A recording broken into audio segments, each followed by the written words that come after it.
Throughout NBA history, a prevailing misconception has persisted, suggesting that the majority of NBA players have had an easy journey. However, this notion is far from accurate. Despite the tantalizing potential for fame and fortune, the life of a professional NBA player is arduous, marked by significant sacrifices and relentless hard work, often yielding limited rewards. While it is true that some players have achieved the pinnacle of success, it is more typical for athletes to encounter hardships and descend into personal struggles. Seldom do we hear about professional athletes whose challenges lead them to make the ultimate sacrifice. One such athlete was Brian Williams, who had once been a standout NBA player. Unfortunately, his story took a tragic turn. The date was June 13th, 1997, and the Chicago Bulls had just clinched their 5th NBA championship in 7 years. Their victory is an epic series against the Utah Jazz, complete with 2 last-second game-winning shots and a remarkable performance by Michael Jordan despite battling the flu in Game 5. The team gathered amidst a throng of 24,000 jubilant fans. Michael Jordan, with a look of satisfaction on his face, stood at the center of the festivities. To his left was Scottie Pippen, and to his right stood Brian Williams, the Bulls' 6'10" forward. This championship marked a pinnacle in Williams' career, but one wouldn't discern it from his demeanor. Despite the significance of the moment, the 28-year-old appeared distant and seemed almost lethargic. However, a closer examination revealed that behind his pale green eyes lay a harrowing narrative involving love, deception, and tragically, loss. Brian Carson Williams entered the world in Fresno, California on April 6, 1969, as the second and youngest son of Patricia Phillips and Eugene Williams. Brian seemed destined for success, given their father's history as a former soul singer for the Platters, a renowned American vocal group formed in 1952. In 1970, the R&B group discovered Eugene at a nightclub, leading to the family embarking on a journey that would take them around the world with the Platters. However, from the early days of his childhood, it was evident that the family's close-knit bond was headed for a tumultuous demise. This prophecy materialized in 1970 when his parents, his father and mother, underwent a divorce, leaving the children without a paternal figure in their lives. Although their mother eventually remarried, by the time Brian reached the 7th grade, her second marriage was already crumbling. During his formative years, Brian attended Santa Monica Catholic High School in Santa Monica, California, where he excelled as a track runner and an exceptional athlete. However, there was little indication that this 15-year-old would evolve into a prominent basketball star. In fact, he didn't even attempt organized basketball until the 10th grade, when an unexpected growth spurt compelled him to explore a career in the sport. Unlike most aspiring NBA players, Brian harbored no initial passion for basketball. Despite his initial indifference, the left-handed forward displayed remarkable grace on the court. He moved like a point guard, effortlessly executing baseline jump hooks and exhibiting a smooth touch. He glided across the court, displaying his exceptional skills as an outlet passer and a trailer on fast breaks. At times, he showcased his athletic prowess, becoming an invaluable asset to his team. His abilities made him an ideal candidate for success, and he only continued to improve with each game. Points, and this team seems like you guys are coming on real strong now towards the end of the season, aren't you? Yes, we are. At the beginning of the year, we weren't doing so. We weren't playing together. Now we're really playing as a team. We're looking good. After completing his time at Santa Monica, Brian embarked on his freshman year at the University of Maryland, standing a towering 6'9" tall. Here, he joined the Maryland Terrapins, earning the title of Rookie of the Year for his outstanding performance. Before long, he transferred to the University of Arizona, where he truly began to shine. In his first season in Tucson, he averaged 10.6 points, 5.7 rebounds, and 0.4 assists, followed by a second season, where he recorded 14 points, 7.8 rebounds, and 0.6 assists per game. These achievements highlighted Brian's undeniable talent on the basketball court. As he continued to excel, Brian Williams, at the age of 21, entered the 1991 NBA Draft, ultimately being selected as the 10th overall pick in the first round by the Orlando Magic. 10th pick in the 1991 NBA draft, the Orlando Magic selects Brian Williams from the University of Arizona. Brian Williams, 6'9½", 240 pounds, played his high school basketball at Santa Monica, California. He's 22 years old, and his father, as you pointed out to me today, is also famous for Maryland Players. Right, well, he started out at Maryland, and he was successful early. What you must see from him is consistency. He has a very soft shot, a low power game, plays with a great deal of emotion. After years of unwavering dedication and hard work, Brian Williams finally achieved his dream of making it to the NBA. However, unlike most players, his entry into the NBA wasn't the pinnacle of his life. It turned out to be a significant low point. Brian's sentiments were less than positive as he expressed, "I'm going to the bench. Never really a good feeling. I just go down there and work out with the team, the staff, and the management. The owners are good people, and the team I'm playing with seems focused and determined. They appear to be on an upward trajectory, and I'm glad to be a part of it." While Brian initially excelled with the Orlando Magic, his lack of passion for the game and personal troubles began to overshadow his on-court success. During the 92-93 season, he played only 21 games, and he was diagnosed with clinical depression, making him one of the first publicly recognized instances of mental health issues in the NBA. His struggle with depression had a noticeable impact on his performance. Initially, his behavior became unpredictable during practices, including passing out while guarding teammates and being involved in a car accident. He also admitted to a suicide attempt where he ingested 15 sleeping pills. His mother even suggested that there may have been a second attempt. Brian Williams attributed all of his mental health issues to his unhappiness in Orlando. Following his diagnosis and struggles, Brian was placed on the injured reserve list. However, in the 1993 season, he made a pivotal decision to leave the Orlando Magic and join the Denver Nuggets, where he played alongside NBA legend Dikembe Mutombo. During this stint, he played a career-high 80 games and averaged 8 points per game. In 1995, Brian moved to the LA Clippers, where he played 65 games and averaged an impressive 15.8 points per game. Contract disputes initially led him to considering sitting out the remainder of the season. However, the Chicago Bulls, led by head coach Phil Jackson, reached out to him. Entering the 1997 season, the Bulls were the reigning NBA champions, with the return of Michael Jordan from his brief retirement. The team, having previously won 72 games in a season, signed Brian as a free agent just 9 games before the regular season's conclusion. Michael Jordan, upon his arrival, motivated and pushed Brian Williams to get in shape, maximize his talent, and develop a genuine passion for the game. Brian ultimately embraced the challenge and seamlessly integrated into the new roster. His significant playing time off the bench during the Eastern Conference semifinals against the Atlanta Hawks proved to be a pivotal move, as he delivered an outstanding performance throughout the series. This included scoring 14 points in Game 3 and achieving a double-double with 12 points and 10 rebounds in the series-clinching Game 5. On June 13, 1997, in a highly anticipated NBA Finals matchup against the rival Utah Jazz, Brian continued to play a crucial role in the Bulls' pursuit of their 5th NBA title in 7 years. His contributions were instrumental in the franchise's successful championship run. Throughout his tenure with the Chicago Bulls, Brian displayed remarkable talent and untapped potential. To this day, many of the NBA star's family and friends assert that this period marked the only time in his life when he was experiencing genuine happiness. Would you like to be a member of the Chicago Bulls for only a month?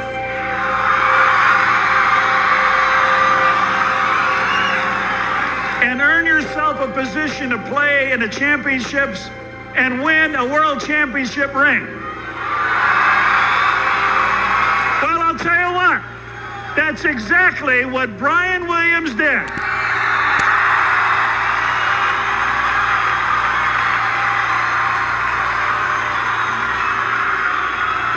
This means the world to me. I can't thank you all enough for embracing me, the coaches, the players, the whole organization. Thank you from the bottom of my heart. Despite his undeniable talent, Bryant's time with the Bulls was relatively short-lived.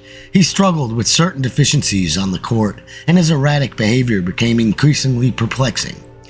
This was exemplified when he attempted to open the emergency exit hatch of the team's charter jet while cruising at 30,000 feet, an act that could have resulted in a catastrophe. Consequently, he was seen as a liability, both on and off the court.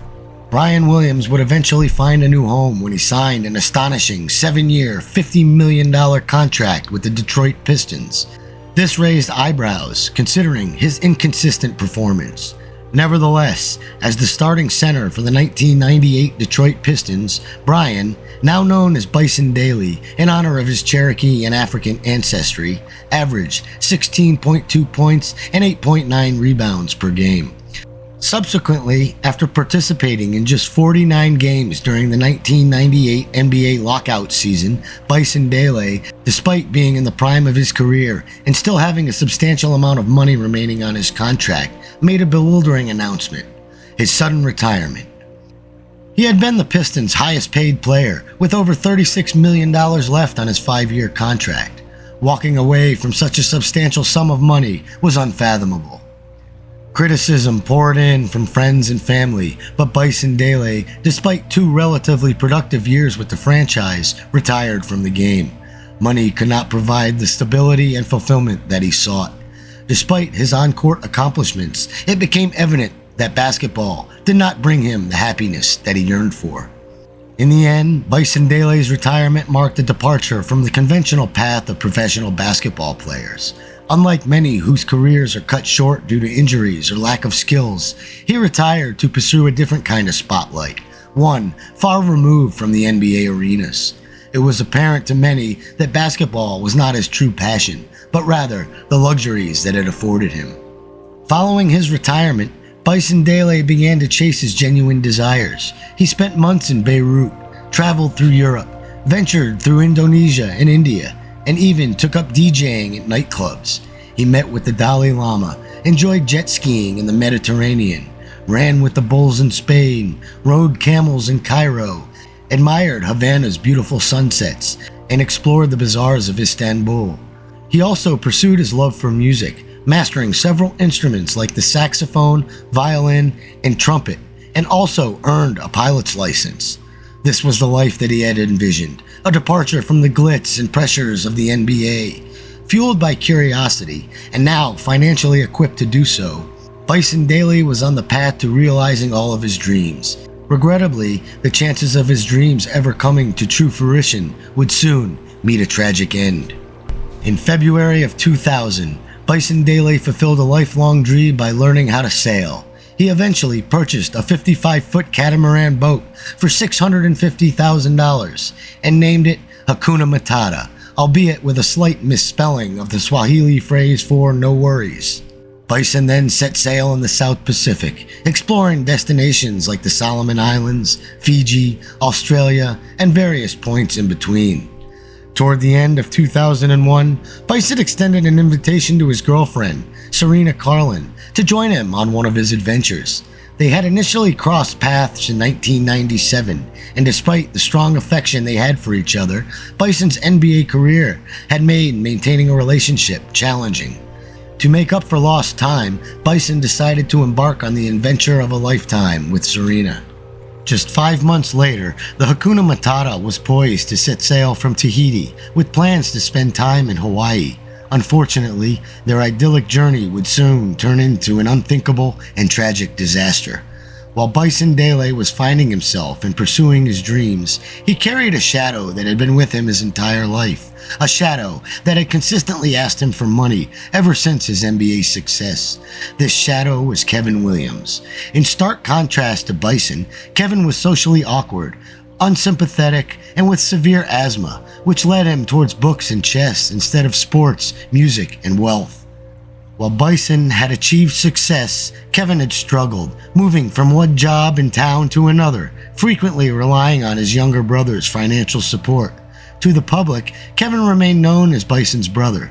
Despite Dele's apparent joy after leaving the NBA, Kevin remained deeply attached to his hip. Although the two brothers had distinct personalities and differences, their physical resemblance was striking. Standing 6 foot 8 inches and weighing 260 pounds, with a broad jaw and short hair, Kevin appeared as a thicker, less attractive version of Bison.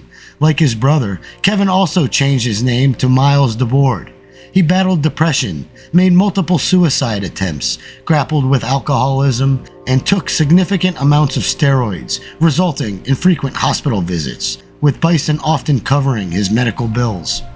Despite their similarities, people invariably gravitated towards Bison, leaving Miles feeling underappreciated and overshadowed by his brother's success. To make matters more complicated, the siblings had never fostered a genuine relationship. Since childhood, they had often been at odds, engaging in continuous arguments and physical fights. The sibling rivalry seemed inescapable and enduring throughout the years. So, when Miles learned about Bison's upcoming trip, he decided to invite himself along in a desperate attempt to mend their strained relationship.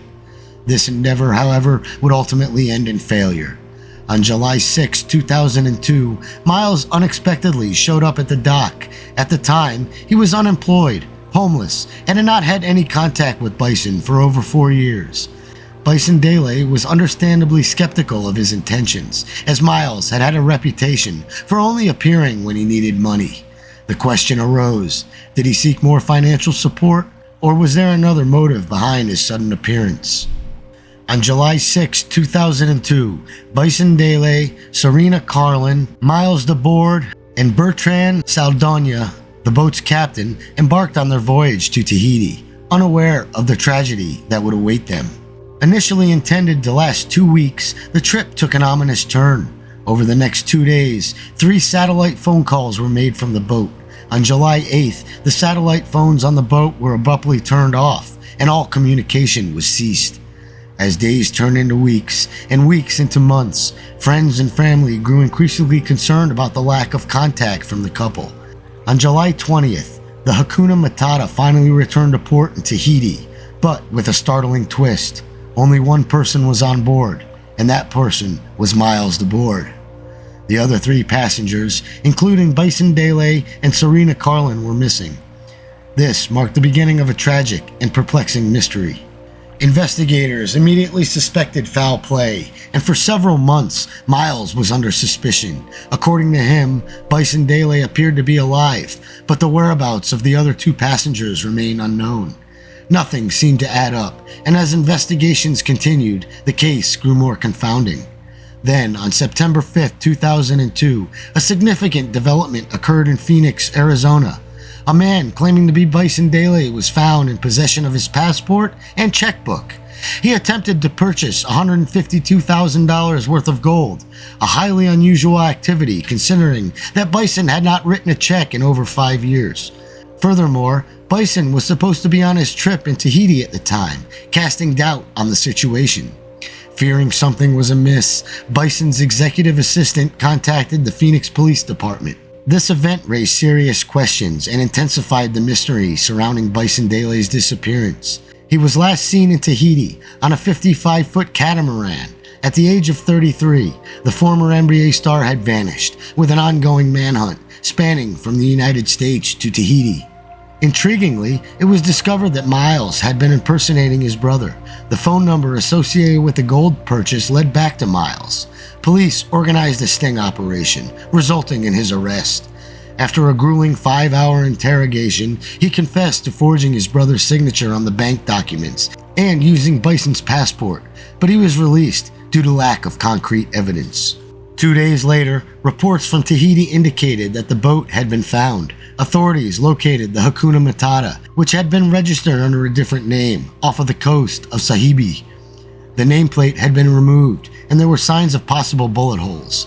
Suspicions grew that Miles might have been responsible for the deaths of the other passengers, and these concerns were substantiated when it was revealed that Miles had left a voicemail for his mother, claiming he would never harm Bison and that he could not endure prison. In response, Miles fled to Mexico, a state that did not have the death penalty. During his time in Mexico, Miles' girlfriend shared information about what had truly transpired. According to Miles, he and Bison got into a heated altercation, resulting in a physical fight. In the struggle, Serena was accidentally struck in the face and killed instantly. The boat's captain wanted to report the death to authorities, but Bison, fearing the consequences, killed the captain by striking him in the head with a wrench in self-defense. Miles claimed that he then entered the cabin, retrieving a gun, and shot Bison out of fear of his own life. In a panic, and without considering the consequences of his actions, he confessed to disposing of all 3 bodies by dumping them overboard using bodybuilding weights. While this was Miles's version of events, authorities found discrepancies in his account. Forensically, his explanation did not align with the evidence. For example, if Bison had indeed struck Serena in the head, causing her skull to hit the side of the boat, there should have been evidence of blood. Additionally, if Bison had used a wrench to strike the boat's captain, the wrench could have been presented as evidence. However, investigators found no blood on the boat, and the boat's dock and flooring remained unchanged, dispelling any notion of an effort to hide evidence. To this day, no official resolution exists. Officially, the case remains open, but there are no new leads. The only version of events the FBI got on record was that of Miles Dele, but authorities were never able to locate him. That was until the morning of September 15, 2002 at 11:30 a.m. Mexican police would find a body of a large man on the beach not far from the U.S. border wearing nothing but a pair of white socks. The man would immediately be taken to a nearby hospital. He had no reflexes and his pupils were non-responsive. Injuries on his body suggested that he had not been moving for quite some time. 4 days later, fingerprints confirmed that the unidentified patient was, in fact, 35-year-old Miles Dele. The official diagnosis revealed severe brain damage, likely caused by an insulin overdose. By the time he was discovered, Miles had fallen into a coma and required life support. On September 26, 2002, at approximately 10 a.m., he was removed from life support, and the following day, Miles Dele, the sole individual with first-hand knowledge of the case, was pronounced dead. To this day, there are various theories and perspectives regarding the events on the ill-fated catamaran. Some speculate that Dele killed his brother to be with Serena, while others envision this as an elaborate disappearing act to start a new life. FBI investigators, considering the absence of blood evidence, believe that Miles coerced his brother and the other passengers into water at gunpoint in the deep, shark-infested waters of Tahiti, hundreds of miles from any land. Regrettably, the bodies of Bison Dele and his companions were never recovered and are presumed to have been victims of a probable murder. While many questions persist about the truth of what occurred, it is evident that jealousy and resentment may have played a huge role. For those who remember, not just the events, but the circumstances leading up to them, the saga of Bison Dele and Miles Dele remains one of the most peculiar and mysterious tales in NBA history. If you've enjoyed this content from a universe of mystery, please like, share, subscribe, and hit that notification bell so you don't miss any of my new and upcoming content.